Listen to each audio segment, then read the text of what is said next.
આ boat neck બ્લાઉઝનું back part છે. એમાંથી આપણે ઓપન નેક બેક પાર્ટમાં કઈ રીતે કટિંગ કરવું તે જોઈશું. તો સૌથી પહેલાં આપણે આ રીતે સીધું માર્કિંગ કરવાનું.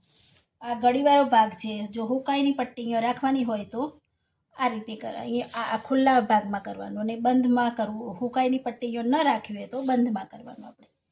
તો આ રીતે પહેલાં સીધું માર્કિંગ કરી દેવાનું.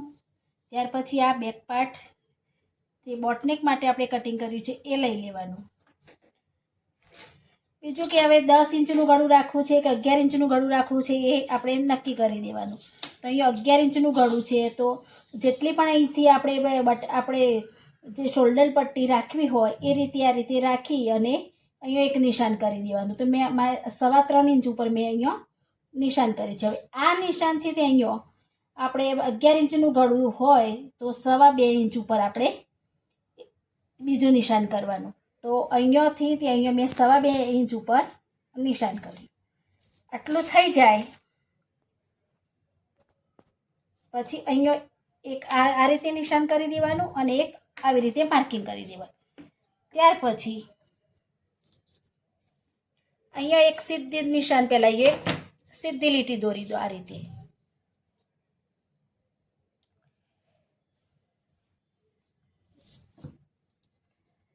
ત્યાર પછી આ મારું મેન છે અને અહીંયા આપણે સિલાઈ માર્જિન, મારે આટલું સિલાઈ માર્જિન રાખવાનું છે. અહીંયા મેં થોડી વધારું છું. અને અહીંયા જે આપણે ડાર્ટ્સ માટે જે આપી હોય એના ઉપર અહીંયા આપણે એક નિશાન કરી દેવાનું આ રીતે. આ રીતે રાખી દેવાનું. આટલું થઈ જાય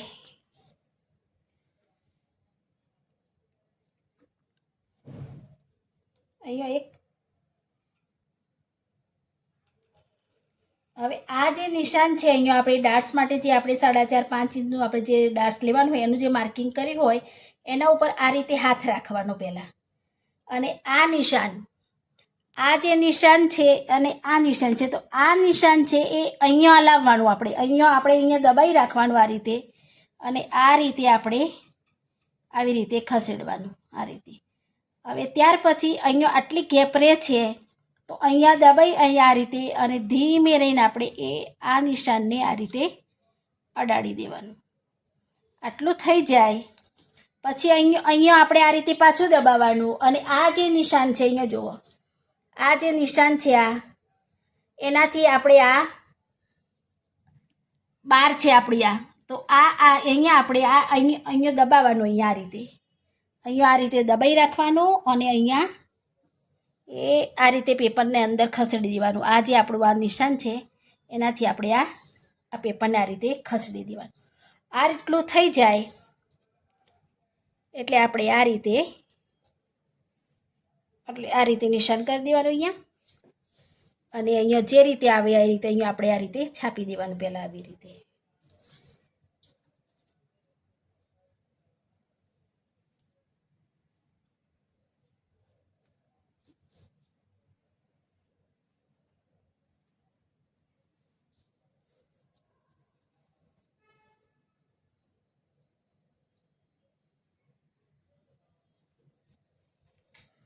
અને અહીંયા આ રીતે એક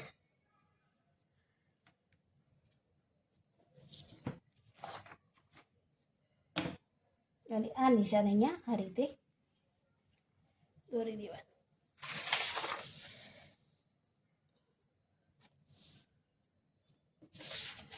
અને અહીંયા આ રીતે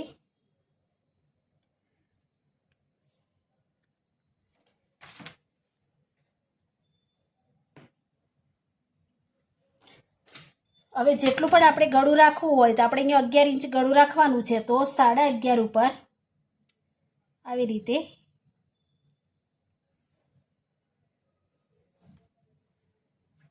માર્કિંગ કરી દેવાનું અને આપણે આ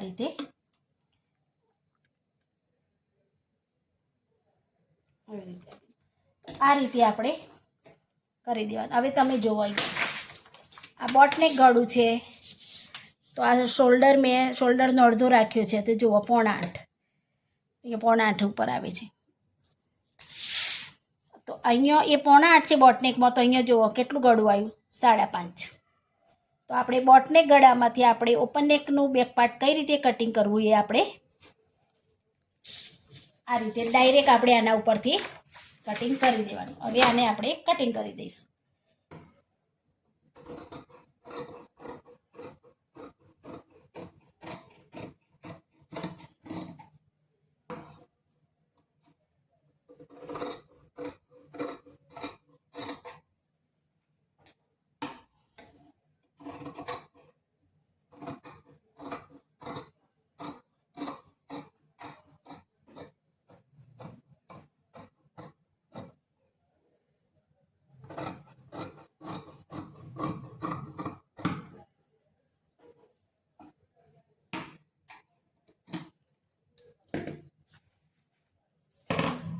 ઓપન નેક અને બોટ નેક ગળામાંથી આપણે આ રીતે ઓપન નેક ગળું કરી શકાય.